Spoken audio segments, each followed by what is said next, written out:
بسم اللہ الرحمن الرحیم۔ آج کا موضوع ہے حضور علیہ السلام کے خاتم مبارک۔ ایک صحابی کہتے ہیں کہ میں حضرت انس کے گھر گیا، میں کھانا کھا رہا تھا، انہوں نے اپنی باندی سے کہا تولیہ لاؤ۔ جب وہ تولیہ لائیں تو دیکھا کہ میلا کچیلا تھا۔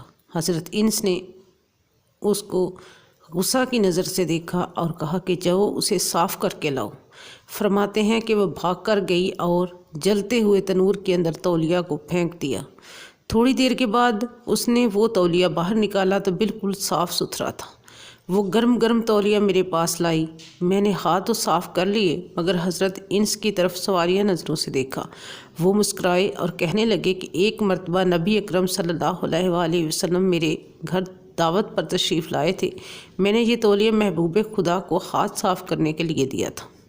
جب محبوب صلی اللہ علیہ وآلہ وسلم نے ہاتھ مبارک صاف کیے تو آگ نے اس تولیہ کو جلانا چھوڑ دیا۔